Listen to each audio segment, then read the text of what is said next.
Dear Kuya Pam, magandang araw sa iyo at sa lahat ng mga avid listeners mo. Kuya Pam, nais ko rin magbahagi ng kakaiba kong karanasan. Nangyari ito this year lang. Kuya Pam, kasama ko ang tropa ko na si Alvin na natikman ko din minsan sa inuman sa bahay ng tropa niya. Pagkaubos ng ilang bote ay saka lamang dumating ang iba pang tropa nila, kaya tuloy lang ang inom. Dagdag ng alak. Mga bandang 9:30 PM pa lang ay wala nang nag-aambag at naglalabas ng pang-ambag para sa inumin. Kaya nagsabi ako, Kuya Pam, na uuwi na ako. Pero sila tatambay daw muna. Habang naglalakad ako ay nagchat si Alvin. Bitin daw siya kaya nag-aaya siya na ituloy ang inuman namin. Sabi niya sa ibang lugar naman kami magiinom. Doon sa establishment na binabantayan ng guard na tropa din ni Alvin. Since wala namang pumupunta doon kapag gabi. Pumayag naman ako. Nag-send agad ako ng GCash para sa pang-ambag ko. Pagpunta ko doon sa lugar ay pinapasok ako ng guard. Hintayin ko lang daw si Alvin kasi bumibili lang ng alak at pulutan. May open area doon sa gilid na pwedeng pag-inuman kasi hindi hagip ng CCTV. Maliwanag din kahit patay yung ilaw kasi naaabot siya ng liwanag galing sa street light. Pagbalik ni Alvin, nilak agad ng guard yung gate. Kinuha niya yung maliit na lamesa sa gilid at nagsimula na kami. Kakatapos lang pala ng birthday niya kaya nag-aaya siya na uminom. Okay naman ang topic na kwentuhan namin. Ang kwentuhan namin ay about sa basketball, babae, sugal at kung ano pa. Habang umiinom, napansin kong panay ang gamit ng cellphone ni Alvin. Pero di ko naman tinatanong kung sino ang kachat niya. Maya-maya pa ay may narinig akong dalawang katok sa gate. Tumayo yung guard papuntang harapan. Pagbalik niya ay kasunod na niya si Miko, isa sa mga tropa ni Alvin, na late nang dumating sa inuman. Pero may dala siyang alak, Kuya Pam. Ngayon lang daw siya nakasunod kasi gising pa kanina ang mama niya. Sa buong tropa ni Alvin, karamihan may dating. At si Miko ang pinakagwapo sa kanila. Siya din ata ang pinakatahimik. So tuloy lang ang inuman, Kuya Pam. 4 na kami ngayon at sa isang mahabang upuan, magkatabi kami ni Miko. Magkatabi naman sa kabila sina Alvin at yung guard. Babae na naman ang topic nila, Alvin at guard. At yung mga ex nila. Mga katrabahong nakatreat ni Alvin at mga sex experience nila. Sila ang mga bumabangka sa kwentuhan. Habang kami ni Miko, saktong nakikitawa lang sa gilid. Siguro malapit na ang 12 AM ay nagsabi yung guard na pass na daw siya at babalik na siya sa may gate. Kami na lang ang natira nila Alvin at Miko sa inuman. Tumayo muna ako saglit at pumunta ng CR para umihi. Para siyang CR sa isang gas station. May bowl, may urinal at lababo na may salamin. Pagkatapos ko umihi, pumunta ako sa may lababo para maghilamos. Medyo nahihilo na kasi ako at naantok dahil sa alak. Habang pinupunasan ko ng panyo ang aking muka, bumukas ang pinto ng CR. pumasok si Miko. Dumiretso siya sa urinal habang umiihi at nagsorry siya. Di na daw niya ako nahintay lumabas kasi ihing-ihi na daw siya, kaya pumasok na siya agad. Sabi ko naman okay lang. Nakikita ko ang paglabas ng ihi sa sandata niya. Habang pasimple naman akong nakatitig sa salamin. Natutokso akong lumapit sa kanya, Kuya Pam, pero pinipigilan ko ang sarili ko. Baka kasi pumalag at maiskandalo pa kami. Kaya lumabas ako ng CR at bumalik sa lamesa. Ilang segundo pa ay bumalik na din si Miko. Nakita kong may chinachat na naman si Alvin at bawat baba niya ng cellphone, tinitignan naman ni Miko ang cellphone niya. May pinag-uusapan sila. Dumikit ang hita ni Miko sa hita ko. Mukhang ito na ang pinag-uusapan nila Alvin. Ilang sandali pa ay nagsali na ng alak si Alvin sabay tayo. Tatagayan daw muna niya ng alak yung tropa niyang guard. Pagkaalis ni Alvin, kinuha ni Miko ang kamay ko at pinatong sa hita niya. Ikaw na ang bahala, bulong ni Miko sa akin. Sabay hubad niya ng jersey niyang suot. Di na ako nagdalawang isip pa, Kuya Pam. Hinimas ko agad ang hita niya, paakyat sa bukol ng short niya. Malambot pa ito pero ramdam mo na ang kalakihan. Sinimulan ko sa kanyang utong. Ramdam kong nasasarapan siya dahil umuungol siya pero mahina. Siguro nagpipigil dahil ayaw niyang marinig kami ni na Alvin. Nagulat ako nang hilain niya ang mukha ko pataas. Bigla niya akong hinalikan, Kuya Pam. Dahil nasarapan ako, gumanti ako ng halik at naglapan kami, Kuya Pam. Kuya Pam, inalabas pa niya ang kanyang dila na akin namang humawak pa siya sa aking batok para mas lalong dumiin ang halikan namin. Tumayo siya at naglakad papunta ng CR. Sumenya siya, Kuya Pam, sa akin na sumunod daw ako. Pagpasok ko ay nilak niya agad ang pinto. Yung kaninang sinisilip mo lang. Dito matitikman mo na ngayon. Ang bungad niyang sabi sa akin, Kuya Pam. Nakita niya pala ang pasimpleng pagtitig ko sa kanya habang umiihi siya kanina. Nahiya ako bahagya pero nawala ito nang hilain ni Miko ang mukha ko papalapit sa kanya. Naghalikan ulit kami, Kuya Pam. Mas madiin.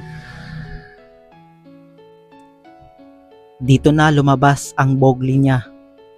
Unti-unting bumaba ang halik ko sa kanya papuntang leeg. Pababa sa kanyang at pinaglaruan ito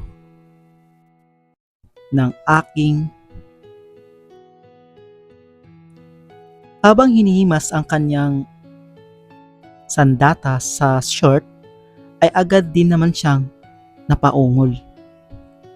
Bumaba pa ang pagdila ko sa ang sarap niya, Kuya Pam. Bukod sa gwapo ay maganda ang kanyang katawan. Batak sa basketball at pag-gym. Habang dinidilaan ko ang kanyang ay siya ang nagkusang magbaba ng kanyang shorts. Ramdam ko ang kanyang matigas na sandata na dumikit sa leeg ko. Agad kong hinawakan ito. Sobrang tigas, Kuya Pam. Namumula pero mabango. Sinarsyado ko ito, Kuya Pam, ng dahan-dahan. Sabay dila sa kanyang sandata. Kita ko sa mukha niya na bogli na siya. Umungol siya, Kuya Pam, habang nakatitig sa akin. Bigla niyang binuka ang kanyang bibig at tumulo ang kanyang laway papunta sa kanyang sandata. Hinawakan niya ang ulo ko, Kuya Pam. Pilit niyang itong tinatapat sa kanyang sandata. Isubo mo na. Pagmamakaawa niya. Ilang pagdila pa sa kanyang mga mansanas ang ginawa ko, Kuya Pam. At gustong gusto niya naman.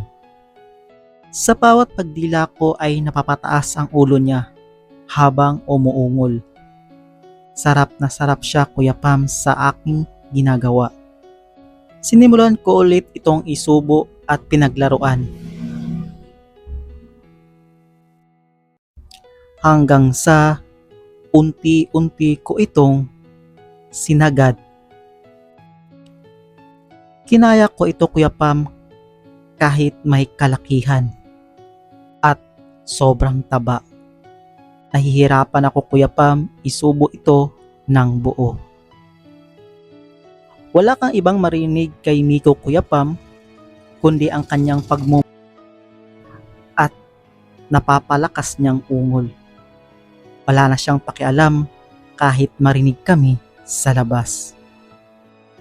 Umupo siya sa may lababo, sumandal sa pader na ang katabi ay salamin. Dilaan ko daw ulit yung dalawa niyang mansanas.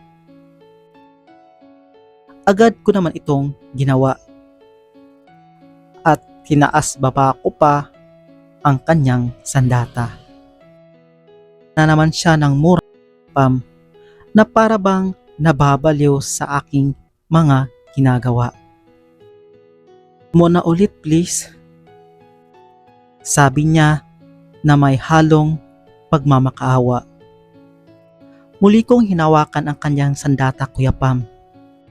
Hinawakan niya pa ulit ang ulo ko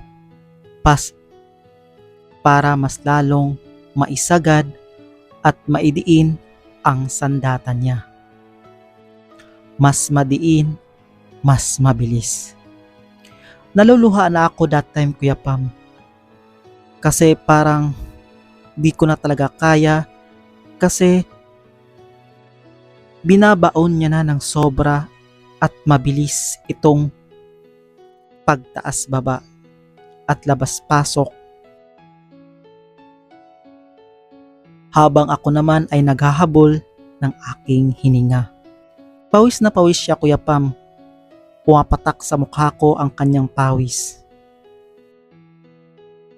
At grabe, sobra akong nabobogli habang tinitignan ang pagka-lalaki niya. Sobrang sarap sa pakiramdam, Kuya Pam, na parang Adonis sa aking paningin si Miko sa mga oras na yun. Mas bumilis at bumilis pa ito hanggang sa sumabog ang bulkan. Nilunok ko ito lahat, Kuya Pam. Wala akong sinayang. Nang matapos ako, tinanong niya pa ako kung nilunok ko ba daw. Tumawa lang ako. First time ko to. Sabi niya sa akin. Kunwari hindi ko narinig, Kuya Pam, pero deep inside, kilig na kilig ako. Dahil ako pala ang nakauna kay Miko. Pinauna niya akong lumabas, Kuya Pam. Baka daw bumalik na si Alvin at wala kami pareho sa inuman namin. Habang siya ay pumunta sa urinal at iihi lang daw siya. Paglabas ko nga ng CR ay nasa lamesa na nga ulit si Alvin. Solong tumatagay. Pag upo ko ay tumingin siya sa akin na pasimpleng ngumiti. Nakajackpot si Bossing ah. Kung sila pa ng jowa niya, di mo yan matitikman. Pabulong na tukso sa akin. Baliw. Sagot ko naman na natatawa. Lumabas na din si Miko ng CR at halos pabagsak na umupo. Pagod at pasimple namang ngumiti si Alvin. Pero ngayon ay nakatingin siya kay Miko. Binato niya si Alvin ng hinubad niyang jersey. Na virginan ang broken-hearted Aayaw-ayaw pa. Biro ni Alvin kay Miko. Natatawa namang sumagot si Miko. Ngumiti lang si Miko sa akin. Ilang linggo na pala silang break ng kanyang girlfriend. Kaya siguro pumayag siyang magpa sa akin. Siguro nga ay totoong ako ang nakauna sa kanya. Inubos na lang namin ang natitirang alak at lumabas na din kami sa aming pinag-iinuman. Dumaan lang kami saglit sa isang convenience store para bumili ng yosi at umuwi na din kami. Gaya ng lagi kong ginagawa, pagkagising, chinecheck ko agad ang cellphone ko at nakita ko ngang may isang friend request sa Facebook. Galing kay Miko. Kuya Pam, hanggang dito na lang ang kwento ko. Sana'y napasaya ko kayo at ang mga avid viewers mo. Lubos na gumagalang.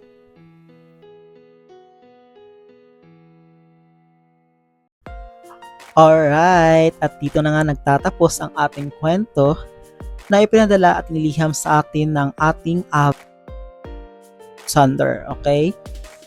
So, maraming salamat sa iyo, avid sender, avid listener natin, sa iyong liham at pagbahagi ng kumbaga private story na hindi mo kayang ikwento sa iba pero naikwento mo sa amin para marinig namin ang mga true to life story nyo na mga kakaibang experience sa buhay, okay? Jackpot naman ni sino ba tong sender natin? Nakadali ng pogi. Tropa niya, okay? Tropa niya si Alvin na minsan niya rin daw natitikman. Uy, sana all. May tropa na natitikman, okay? Ikaw na ang pinagpala sa babaeng lahat. So, apakaswerte ng sender natin kasi may tropa siyang natitikman at natitikman niya rin ang tropa ng tropa niya. Oh, sana all. Actually, karamihan naman siguro may experience sa ganyan. Kasi kahit ako mismo, based on my experience at hindi lang siguro sa akin, marami tayo, okay? Based on my experience, may mga tropa akong tinatawag na friends with benefits. Ika nga, okay? May mga tropa akong pili. Hindi lahat ng tropa ko tinitikman ko, okay? Kasi may mga tropa akong kumbaga wala akong gana na kumbaga may mga tropa akong pang tropa lang talaga, hindi sila yung pang tikiman ganun. Kumbaga, kung tropa lang yung tingin ko sa kanya, tapos tropa lang din yung tingin sa akin. Okay? So, may mga ganun akong tropa. Hindi ko sila pinipilit na mga ganito. Kumbaga, respeto. Pero may iba din akong tropa na ang tawag friends with benefits, okay? May mga tropa din akong tinitikman. Kasi, kumbaga, may mutual kami ba na gusto niya, gusto ko rin. So, ano pang gagawin? Okay? Parang ganon yung eksena nila Alvin, Miko, at yung sender natin, okay? Tropa sila ni Alvin, pero natitikman niya minsan-minsan. Tapos yun nga, naka-jackpot siya kasi may tropa pala si Alvin na broken-hearted. Tapos, first time niyang makatikim ng so yun nga, so Itong ganitong istorya is nakaka-relate ako. At halos lahat siguro sa atin, sa viewers natin, is nakaka-relate din sa ganitong kwento. Kasi hindi siya insist na kwento, kundi true to life story. I mean, true to life naman story yung mga insist. Pero ito kasing bagong kwento natin is common na, kumbaga kadalasang nangyayari sa mga magtropa. Okay? Hindi siya masyadong bad. Siguro mga 5 to 10 lang yung bad. Ganon. So, yun na nga. Maraming salamat sa sender natin at nag-enjoy akong basahin yung kwento mo at pero sad to say may mga mga kumbaga mga